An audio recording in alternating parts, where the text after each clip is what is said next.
9点，出来休息片刻，上个厕所，吃点东西。完事之后，等到12点的时候，直接回宿舍睡觉。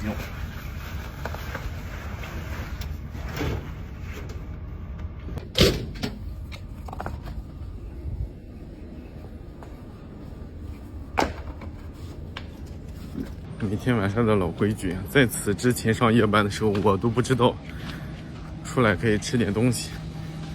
可能是因为之前弄的那种芯片，它需要间隔一会儿就得看一会儿，间隔一会儿就得看。现在弄的这个芯片，让它机器运转1个小时都不用管，所以出来吃点东西，吃饱再进去。在这个电子厂，有些部门有些产线吧，现在才下班呀。晚上的9点，漫长的一天结束了。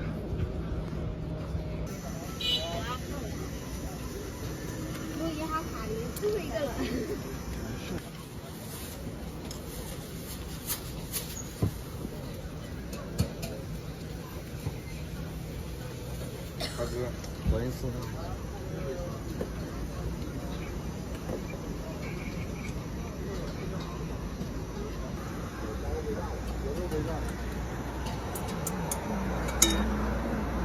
今天晚上吃一个刀削面，这个刀削面我感觉挺硬的，拌着吃可能好一些。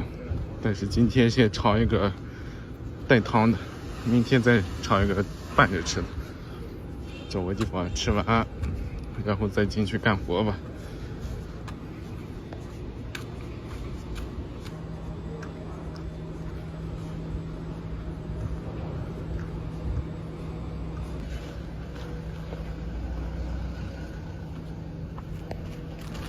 亲爱的朋友们呀，深夜放毒时间呀，晚上的9点开始吃，这算是早餐吗？按照白班的计算方式的话，现在应该吃的是，应该是午餐。9点吃午餐，吃完之后12点的时候直接回宿舍睡觉。看一下这个刀削面，哎呦呦呦呦呦呦呦，太 Q 弹了！大家先品尝一下，浅尝一下。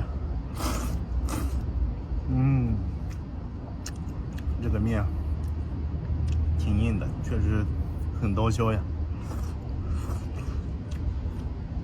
汤面也不错，比之前吃的那个细面更加的有嚼劲吧。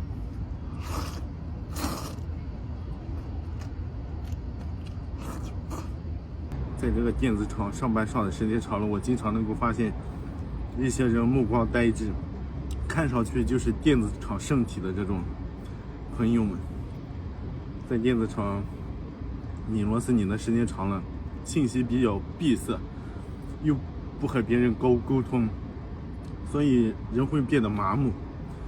其实信息的获取以及跟别人聊天还是挺重要的，但是电子厂很多人都不关心，不想了解，不 care。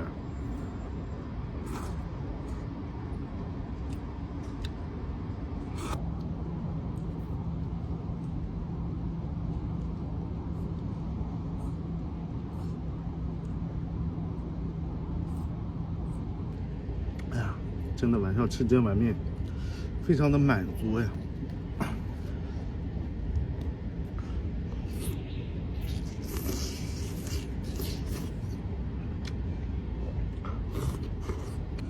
我感觉在电子厂或者在别的厂干技术是最好的。你在这个电子厂待的时间长了，你会调试各种设备，这种是比较轻松的，而且工资是比较高的。如果你从普通员工干，差不多最起码得快的话大半年的时间，慢的话可能1-2年的时间才可能从驻拉提升到组长。所谓的驻拉就是你所在的那条产线上，基本上各个工序你都是比较熟悉的，比如说共筋你得会，焊线你得会，测试你得会，老化你得会，这些5、6道工序会了之后，你才可能成为助拉。助拉上去就是组长，组长再上去可能就是一些更高的管理吧。按照这个电子厂的工资情况来看的话，组长1个月应该有个8000多块钱的工资吧，扣完社保呀乱七八糟的8000多。干技术的话，就是调试机器，他们应该是7100到7500。他们技术员的领导1个月可能有个1万多块钱的工资吧，也挺好的。只要这个电子厂不倒闭，在这干也行。有可能就是离家太远了，回家不方便啊，这可能是唯一的一个缺点。网上每次看到一些帖子，都会看到别人发月入2万、3W、4W，月入很多钱，但现实生活中好像并不是那么多。我感觉1个月收入有1万块钱到手，已经超过了80%的人了吧，尤其是当下的环境。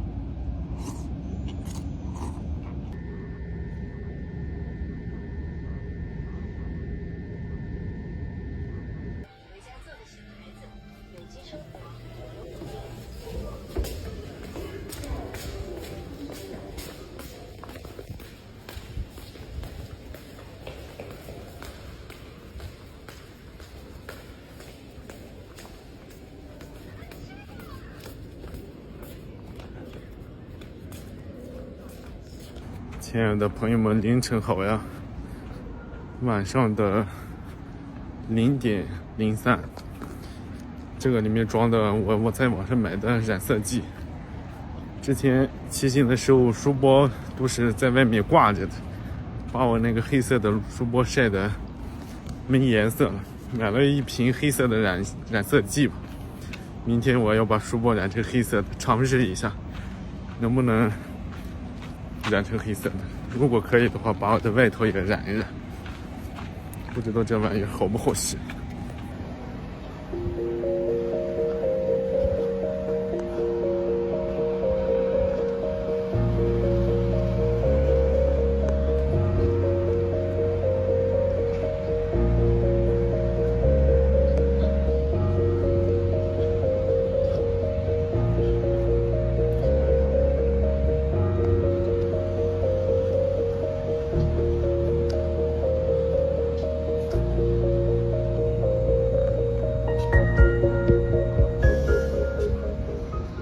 现在回宿舍躺个40分钟，完事之后再去操作间呀。晚上这个宿舍这边就安静很多，白天搞装修一直在吵。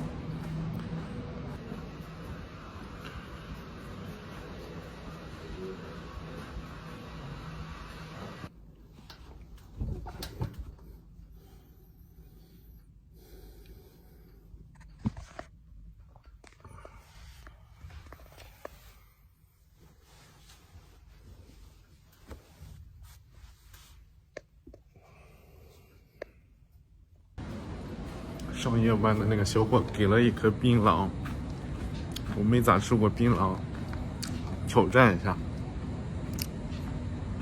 感觉这个槟榔嚼起来真难吃，甜的有点过头呀，有点薄荷清清凉凉的感觉，但这个甜度吧有点太甜了。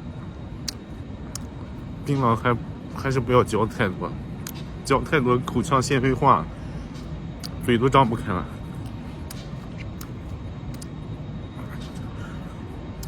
这个东西应该不会上瘾吧？我感觉也没啥瘾可上呀。马上快1点了，去操作间。